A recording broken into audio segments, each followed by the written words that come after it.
there's a standard, right? And they want everybody to be a cookie cutter standard because that's their image that they're projecting, and that's their perceived good image, right? A clean cut, don't have your hands in your pockets. It's actually against the law, the UCMJ, to have your hands in your pockets. So the military is a great example. And when you sign that, your name on that dotted line, you are basically saying you're government property. So, but even without signing that, we're all submitting ourselves to some extent to be the property of someone else's ideals. And that's what's so important, to look at things fresh without ideologies.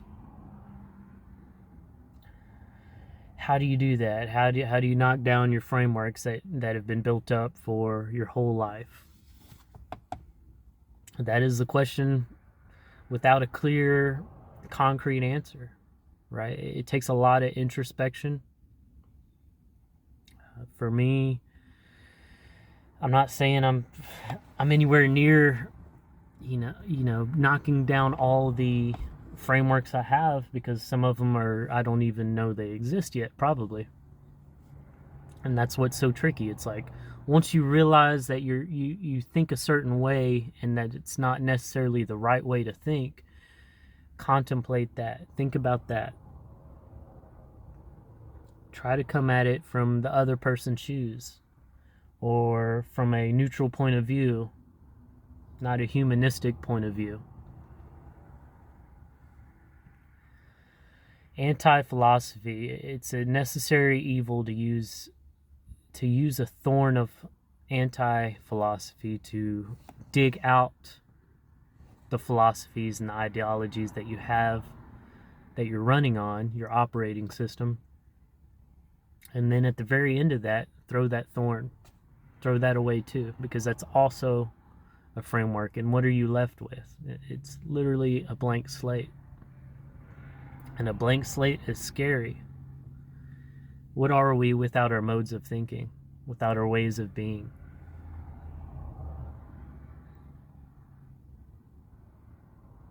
Who are we?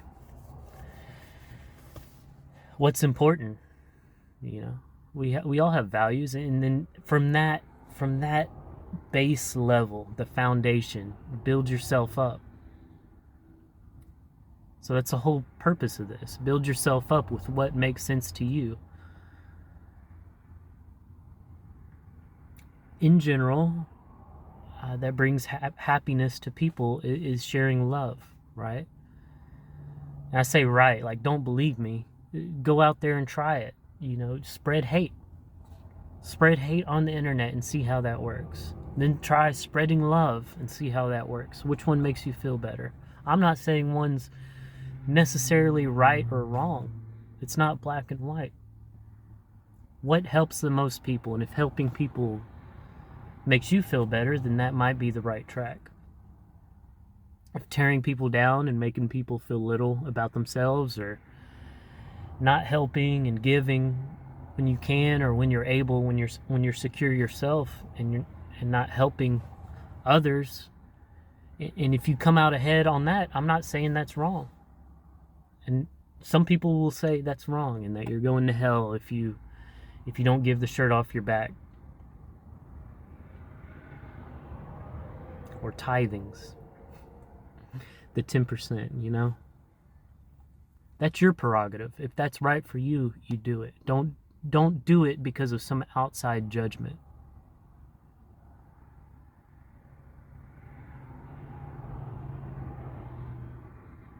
It's a very short life, and there's an operating system that's been installed in everybody, and these little programs that are running in the background, and we are not even cognizant of it. We don't even know.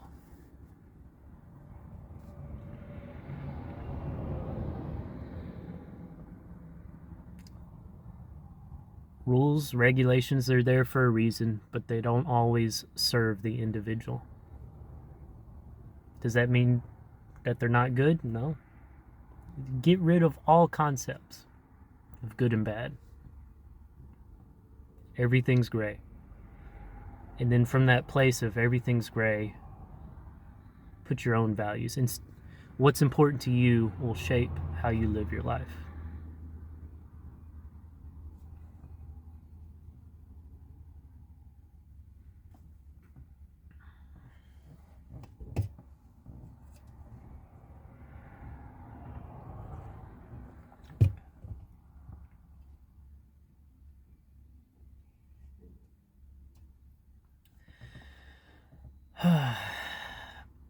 I see it in myself,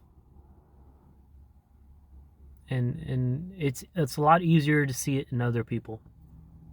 That's how it started clicking for me. It's like I see these programs, like I know certain people in my life love me, but I see them doing certain things, following programs, and not their intuition, not that deep love, that deeper love. Now I have friends that follow their intuition above all else. I know if I can call them, they'll be there for me. If I'm in a foreign country, they'll fly across the world. No matter what, if I needed them there, if they were able to, they would be there. And by able to, I'd be like, there's very few things that would keep them back, right? It's like, hey, I got this.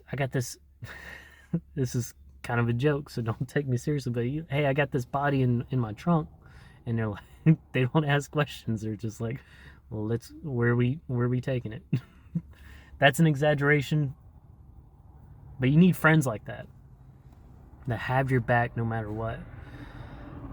That don't operate your friendship. They've placed on a higher level than these concepts of good and bad. And now both of you need to be acting from your own intuition, right? So hopefully you're not doing bad and evil things, but if you are, who am I to judge? I'm just saying it's great to have people like that are in your corner no matter what. I talked in a past video, my dad passed away. He was one of those people that was in my corner no matter what. And I got to experience that. And he was such a free spirit. He didn't naturally, if you guys are familiar with One Piece, there's this character Luffy, the main character. He is very emotionally intelligent. But he has no concept of rules. He has one goal, and no matter what, he's going to achieve that goal. He doesn't care how people look at him, nothing. That was my dad.